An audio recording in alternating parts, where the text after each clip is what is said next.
দর্শক হাই, কেমন আছেন সবাই? নতুন একটা জায়গায় আছি। এই জায়গাটা হইতেছে সিরাজগঞ্জ জেলার উল্লাপাড়া উপজেলার হাটিকুমরুল, অথবা এই জায়গাটা পূর্বে নাম পরিচিত ছিল সিরাজগঞ্জ রোড হিসাবে, কিন্তু বর্তমানে এটা বিখ্যাত। এটা শুধু উত্তরবঙ্গ নয়, এটা পুরো বাংলাদেশের সবচেয়ে বড় একটা এক্সচেঞ্জ, হাইওয়ে ইন্টার এক্সচেঞ্জ বানানো হয়েছে। তাই এতই বিশাল যে এর ব্যয়ভার অনেক বেশি। 738 কোটি টাকা ব্যয় হচ্ছে এই প্রকল্পটা শেষ করতে। এই প্রকল্প একটা বহুমুখী প্রকল্প। এই প্রকল্পের ভিতর প্রায় 27টি জেলা সংযুক্ত হবে এই সিরাজগঞ্জ রোডের বা হাটিকুমরুল হাইওয়ে এক্সচেঞ্জে। 27টি জেলা উত্তরবঙ্গ এবং দক্ষিণবঙ্গ একসাথে যুক্ত হলে কি হবে, অর্থনৈতিক যে বিষয়টা আছে এটা ইনশাল্লাহ ডেভেলপ হবে। কারণ এইখানে আগে জ্যাম লেগে থাকতো ঘন্টার পর ঘন্টা, দেখা গেছে 10-12 ঘন্টা, 8 ঘন্টা, 7 ঘন্টা এই জ্যামটা নিত্য নৈমিত্তিক ব্যাপার ছিল বিগত 5-10 বছরে। বাংলাদেশ সরকার, তৎকালীন সরকার চিন্তা করলো যে এই ব্যবস্থা দূর করার জন্য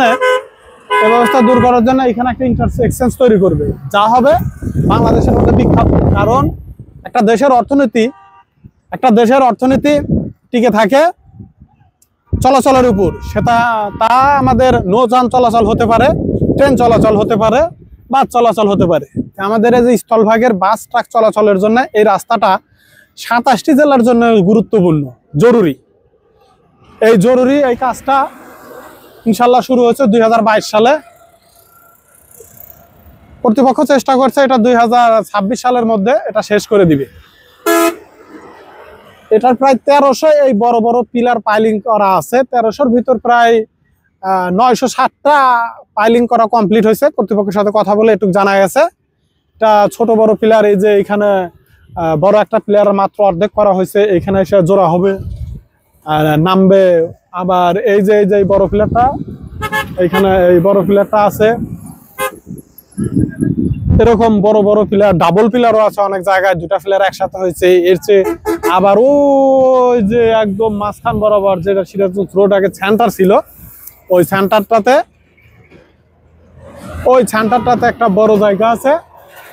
ওইখানে ছোট ছোট পিলার, এইখান দিয়ে উপর দিয়ে নিচ দিয়ে সাইড দিয়ে। এটা আসলে কত বড় একটা প্রকল্প যে আসলে বলে বা ছবি তুলে একটা ছবিতে বোঝানো সম্ভব না। তবে তো আমরা অনলাইনে বিভিন্ন কিছু ছবি দেখছি, যে ছবিগুলা থেকে একটু ধারণা পাওয়া যায় এটা কত সুন্দর হবে, খুবই দৃষ্টিনন্দন হবে। এখানে আগে প্রচুর দোকান, মার্কেট, ঘর ছিল, সেগুলো বন্ধ হয়ে গেছে। ব্যবসা বাণিজ্যের কেন্দ্র ছিল, তবে এই ব্যবসা বাণিজ্যের কেন্দ্রটা সেন্ট্রালাইজ হয়ে গেছে। যেমন আমাদের পশ্চিমের রাস্তাটা চলে গেছে কোথায়, নাটোর এবং রাজশাহী জেলার দিকে চলে গেছে। এই যে এই পাশে যে দোকানগুলো ছিল, মেজরিটি দোকান সলঙ্গা নামক জায়গা, সামনে সলঙ্গা হাটে স্থানান্তরিত হয়েছে। আর আমার পশ্চিম দিকে যদি দেখি, তাহলে উত্তর পাশে যে রাস্তাটা গেছে এটা হচ্ছে উত্তরবঙ্গের বগুড়া, রংপুর, দিনাজপুর, জয়পুরহাট, কুড়িগ্রাম, এই রোডের যে গাড়িগুলো আছে, এই রোডের গাড়িগুলো যাবে উত্তর দিকে। আর দক্ষিণ পাশে যে রাস্তাটা গেছে, দক্ষিণ পাশে যে হাইওয়েটা গেছে, এই দক্ষিণ পাশে হাইওয়েটা চলে গেছে হইতেছে পাবনা, নগরবাড়ি, কুষ্টিয়া, উল্লাপাড়া। এই দক্ষিণবঙ্গের সাথে এটা সরাসরি সংযুক্ত করা আছে। ভবিষ্যতে যদি আরিচায় একটা পদ্মা সেতু, আপনার জানা মতে এই এক্সচেঞ্জ নির্মাণের উদ্দেশ্যটা কি বলেন তো? এক্সচেঞ্জ নির্মাণের উদ্দেশ্য হইতেছে জনজীবনের ভোগান্তি দূর করা এবং অর্থনৈতিকভাবে এই অঞ্চলের অর্থনৈতিক ডেভেলপ করা। কারণ আগে এখানে এই সিরাজগঞ্জ রোডে 8 ঘন্টা 10 ঘন্টা করে জ্যাম লেগে থাকতো। ফলে কাঁচামাল, কাঁচা তরকারি, মাছ এগুলো নষ্ট হয়ে পচে যেত। মানুষের কষ্টের সীমা ছিল না।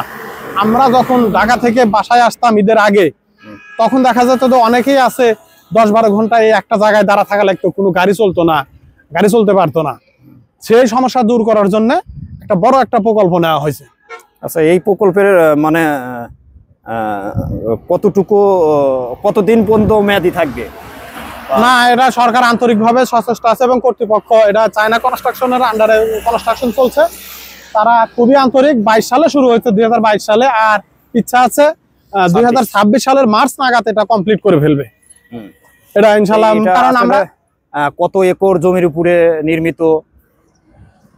এই জায়গাটা প্রায় 200 একরের মতো জায়গা হবে। আচ্ছা, এটা more than 200 একর। এখানে কতটি মানে যে খুঁটি বা একে কি বলে পিলার বা পাইল, এই পিলার বা পাইল 1302টা পাইল করা আছে। বড় বড় পাইল গুলো একটু দেখাও।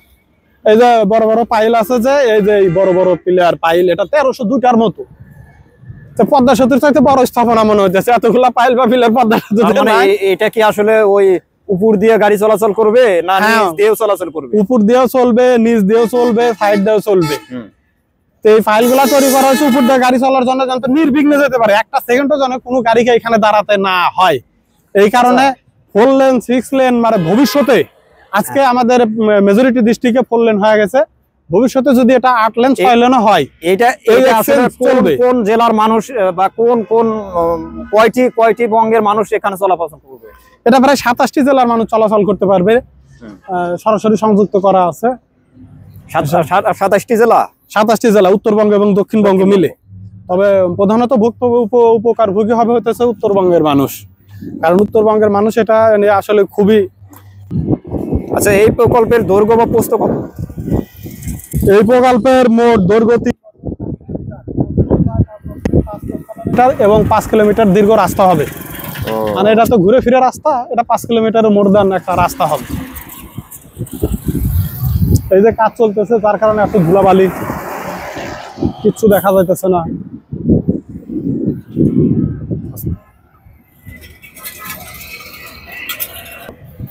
রেডি। 27টি। আচ্ছা, এই প্রকল্প চালু হলে এই উত্তরবঙ্গে যে দুর্ঘটনাগুলো ঘটে এগুলো হ্রাস পাবে কিনা? 100% উত্তরবঙ্গের এই আমাদের যমুনা সেতুর পর থেকে ঘোগা ব্রিজ পর্যন্ত প্রচুর দুর্ঘটনা ঘটতো, সিঙ্গেল রাস্তার জন্য বা রাস্তায় অত্যাধিক পরিমাণে যানবাহনের জন্য। এই দুর্ঘটনাগুলো 100% হ্রাস পাবে, কারণ রাস্তাগুলো 4 লেন হয়ে গেছে আমাদের এই সিরাজগঞ্জ রোডে। এটা খুবই বড় ধরনের সমস্যা ছিল, এটা হওয়া মাত্র এই দুর্ঘটনা ব্যাপক হারে হ্রাস পাবে। আচ্ছা, এখানে কি কোনো বাণিজ্যিক কোনো উন্নয়ন ঘটার সম্ভাবনা আছে কিনা? এটা তো একটা পার্ক হয়ে যাবে তখন। এই পার্কটা দেখার জন্য আমার বিশ্বাস, আজকে যেমন দেখা যাইতেছে, এটা একটা সবচেয়ে বড় একটা স্থাপনা হবে, বিশাল বড় একটা স্থাপনা। এটা দেখার জন্য শুধু দেশের মানুষ না, বিদেশের মানুষ আসবে ইনশাল্লাহ। এই অঞ্চলের অর্থনৈতিক ব্যবস্থা আরো বড় হবে। আগে শুধু রোডের অল্প একটু জায়গায় অর্থনৈতিক ব্যবস্থা ছিল, এই রোডটা এখন এই হাটিকুমরুল ইন্টার এক্সচেঞ্জ হওয়ার কারণে এটা সেন্ট্রালাইজ হয়ে গেছে। যেমন সলঙ্গা ডেভেলপ হয়ে গেছে, পাঁচলা ডেভেলপ হয়ে গেছে, এদিকে হাটিকুমরুল ডেভেলপ হয়ে গেছে, মানুষ এদিকে বয়লা ডেভেলপ হয়ে গেছে। মানুষ ঢাকামুখী না হয়ে এই এলাকায় কি কোনো কর্মসংস্থান হওয়ার সম্ভাবনা আছে কিনা? অবশ্যই প্রচুর কর্মসংস্থান হচ্ছে, কারণ আমাদের আগে শুধু চালু হওয়ার পরে, হ্যাঁ, চালু হওয়ার পরে ব্যাপক ব্যবস্থা হবে। কারণ চালু হলে তো এখানে বিভিন্ন কর্মের ব্যবস্থা হবে। শুধু যদি চটপটি বিক্রেতা থাকে তাহলে অন্তত 2000 চটপটি বিক্রেতা বিক্রি করতে পারবে। আর এটা ঘুরে দেখার জন্য যে ছোট ছোট অটো বাইক অটো গুলা থাকবে, এই অটোওয়ালারা তো আরো বেশি কর্মের ব্যবস্থা হবে। এটা 100% বলা চলে, কারণ হচ্ছে আগে তো অল্প জায়গা ছিল, এইটুক জায়গার ভিতর কয়টা দোকান ছিল। আর এখন বড় হওয়ার কারণে আমরা দেখতে পাইতেছি এই যে র্যাব অফিস উত্তর দিকে, সেখানে র্যাব অফিসেও তাড়াতাড়ি ভালো আসতেছে, সব বুঝে আছে। ওহো, হ্যাঁ, রেডি। আচ্ছা, আসলে এই যে আমাদের যে কাজগুলা করতেছে, এটা আসলে খুবই দামি কোম্পানি মনে হয়, যেহেতু উন্নত যন্ত্রপাতি দ্বারা মানে নির্মাণ কাজ চালাচ্ছে। এটা কবিল করে একটা ক্রেন, এই ক্রেন দ্বারা ভারী ভারী ডিমগুলা তোলা হইতেছে উপরে। এই সম্পর্কে জানতে চাচ্ছি আর কি। এই কোম্পানিটা হইতেছে চায়না ব্রিজ, চায়নার একটা মস্ত বড় কনস্ট্রাকশন কোম্পানি। এটা আসলে বাংলাদেশের কোম্পানি কাজ পারবে না, এই কারণে চায়না কনস্ট্রাকশনকে এই কাজটা দিয়েছে। এই যে বিশাল ক্রেন দেখতে পাইতেছেন এই পাশে, এটার চাইতে এটা আরো বড়, উচ্চ ভার বহন করার ক্ষমতা সম্পন্ন। এই বিভিন্ন আধুনিক যন্ত্রপাতি, যেমন হাতের তেমন কোনো কাজ নয়, যন্ত্র দিয়ে সব কাজগুলো করা হতেছে।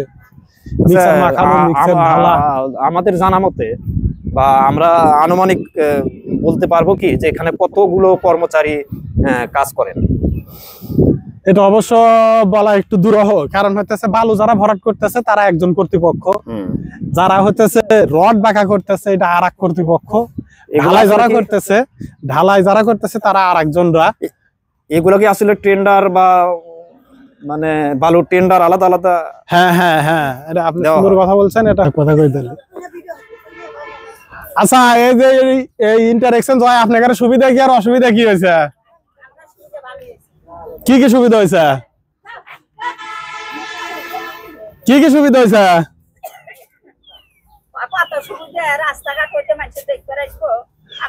আর অসুবিধা কি হয়েছে? কি কি অসুবিধা?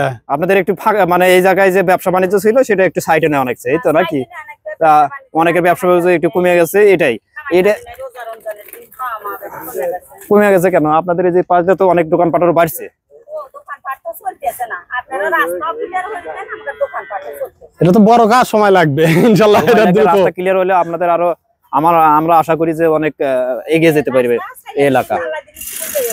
আপনারা তো আবার একদিক দিয়ে স্বাবলম্বী হয়েছেন, সেটা হচ্ছে অর্থনৈতিক ভাবে যারা এই এলাকায় ছিলেন বা ব্যবসা বাণিজ্য করতেন তারা তো অনেক টাকা পয়সা মানে পেয়েছেন, যারা জায়গা জমি পেয়েছে।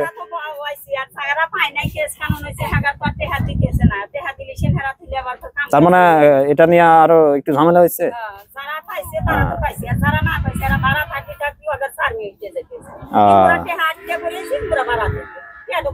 এটা সমাধান কি? এটা সমাধান কি? সরকার করা লাগবে। আচ্ছা, ভালো থাকেন, ধন্যবাদ। ধন্যবাদ দেন একটা। এই যে এটা হচ্ছিল মনে হয় রাজশাহী, রাজশাহী রোড, এটা পশ্চিম সাইড। রাজশাহী রোডে কোন কোন মানে জেলার লোক চলাফেরা করে? রাজশাহী, নাটোর, তারপরে ওই এদিক দিয়ে গেলে পারে দিনাজপুর, পঞ্চগড়েও যাওয়া যায়, কিন্তু আসলে রাজশাহী নাটোরটাই এটার জন্য বিখ্যাত। আবার এদিক দিয়ে ঘুরে আমরা কুষ্টিয়াও যাইতে পারি। কুষ্টিয়া, তারপরে ওদিকে আছে হচ্ছে কি খুলনা, যশোর, এই রোডের সাথে যুক্ত। ওই দিক দিয়ে গেলে কাছে হয়, কারণ এই যে কাজগুলো করতেছে এগুলো তো মোটামুটি বেশি দিন মনে হয় লাগবে না। 25 সাল শেষ, ইনশাআল্লাহ 26 সালের মার্চ মাস নাগাদ এটা চালু হওয়ার সম্ভাবনা আছে, আর 1 বছর লাগবে হয়তো। এই যে নিচে এই যে দেখছেন কি, এই যে ওয়াল দেওয়ার কারণটা কি? ওয়াল দেওয়ার কারণ এটা নিরাপত্তা জনিত, যেন এই যে ভিতরে এসে কেউ ব্যবসা বাণিজ্য বা দোকানপাট করে এটার পরিবেশটা যেন নষ্ট না করে। কারণ এটা আসলে খুবই জরুরি ছিল, একটা জিনিসের সৌন্দর্য বা নিরাপত্তা সঠিক রাখার জন্য এটা জরুরি। তারপরে কি?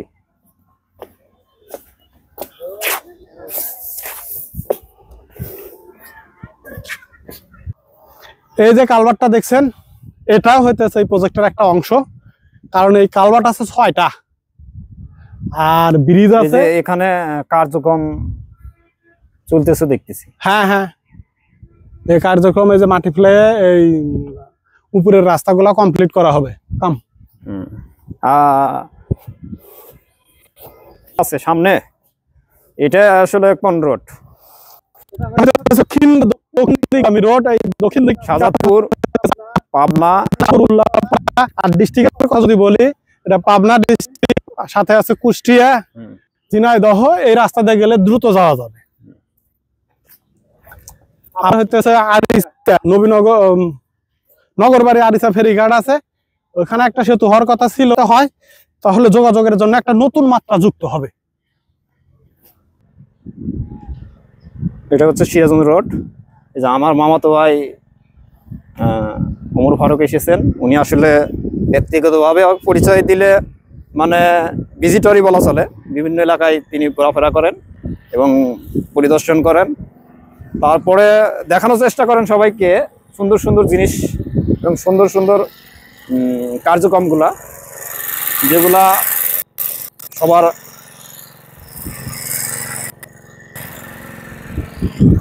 আচ্ছা, আমরা ওদিক দিয়ে একটু ঘুরে আসি, চলে যাবো আমরা রাস্তা। আসলে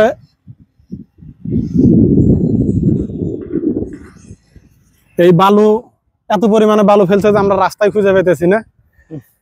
মরুভূমির মধ্যে মানুষ মনে হয় এরকম বিপদেই পরে গাড়ি যাওয়া দেখে, মানুষ যাওয়ার যে পায়ের চিহ্ন দেখে কোনোভাবে আমরা এই রাস্তাটা খুঁজে পাচ্ছি, কিন্তু রাস্তা আসলে রাস্তা নাই। আমরা এই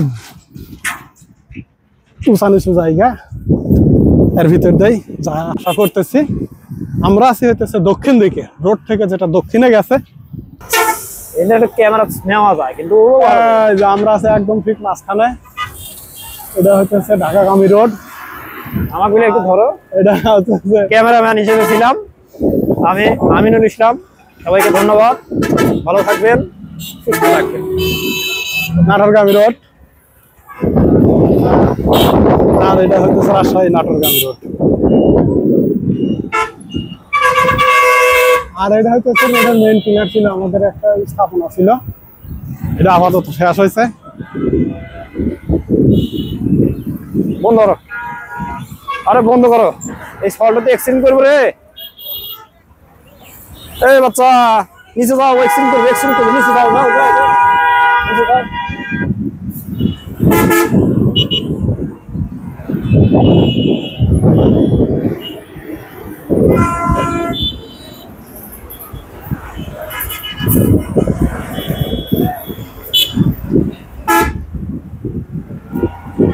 রাখো রাখো রাখো, আরে রাখ, খারাপ। ধন্যবাদ সবাইকে, এখানে আপাতত ভিডিওটা শেষ করছি। ভালো থাকুন, সুস্থ থাকুন, সুন্দর থাকুন। আসসালামু আলাইকুম। ধন্যবাদ অন্তে ফারুক।